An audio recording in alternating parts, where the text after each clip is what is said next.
Paulus is in die tronk oor sy geloof. En hy weet nie wat met hom gaan gebeur nie. Hy weet nie of hy vrygelaat gaan word en of hy teruggestel, doodgemaak gaan word nie. Dan sê hy vir die gemeente in Filippi, maar hoor, hier is nie sleg nie, hier is goed. Want almal wat in die tronk is, het van Jesus gehoor. En ek weet nie of ek gaan lank nog lewe nie, ek weet nie of ek gaan doodgaan en of ek gaan lewe nie. Maar wat ek my voorneem is om in hierdie tyd, terwyl ek in die tronk is, of ek vrygelaat gaan word, en of hierdie mense my gaan doodmaak, gaan ek so lewe dat ek my nie hoef te skaam oor wat ek sê en doen nie, en laat ek Jesus verheerlik. Want weet julle wat? As ek kan kies, sal ek wil doodgaan, om by Jesus te wees. En die mense wat het gelees het, moes dit al verskok gewees het. Ek wonder hoeveel van hulle het gebid, dat Paulus toch net uit die tronk uit moet kom. Hoeveel van hulle het gebed sessies gehad, dat Paulus toch net gered moet word, dat Paulus sy lewe toch net gespaar sal word. Hoeveel gesprekke was oor hoe onregverdig het is en hoe sleg het is, dat arme Paulus in die tronk eindig, en dat het is, hoe kan God dit laat gebeur? Paulus sê, weet julle wat, ek laaf hierdie, en as ek kan kies, sal ek het hulle my doodmaak.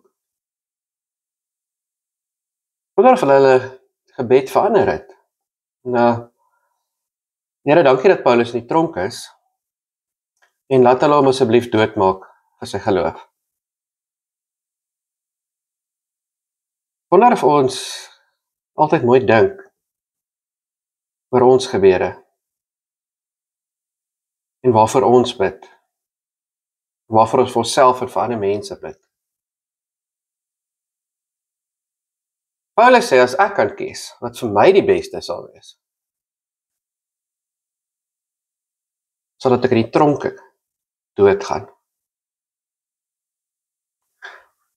Maar vir julle is dit beter as ek bly lewe. Vir julle is dit beter as ek bly lewe, want dan kan ek vir julle aanhou om van Jesus te vertel.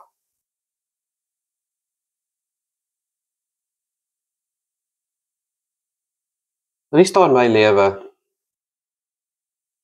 wat my van Jesus vertel?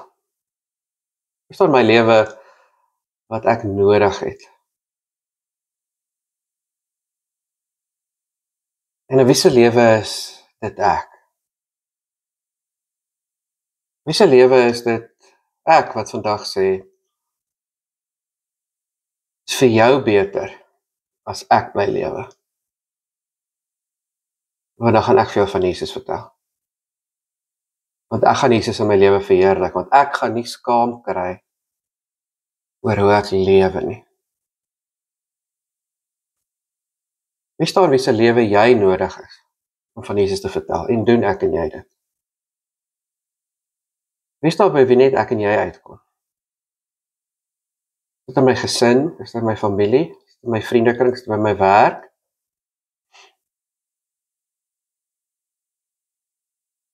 En lewe ek dat hulle Jesus kan sien. Het is vir my beter om dood te gaan, want dan is ek by Christus.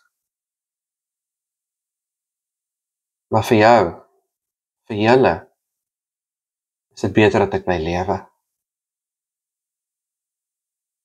Want dan gaan julle van Jesus hoor. Wie sê jy dit vandag? Here God, dankie dat jy in beheer is van lewe en dood. En dat ons bevoorreg is om te weet dat het vir my beter is om dood te gaan. Dat ek nie hoef bang te wees vir doodgaan nie. Dat ek nie hoef bang te wees vir die einde van die lewe nie. Want dis wins. Ek wen as ek doodgaan. Here, dankie dat jy soms ook kies dat ons bly lewe, sodat ons vir ander kan wys en vir ander kan vertel. Gebruik my vandag in ander se lewens. Amen.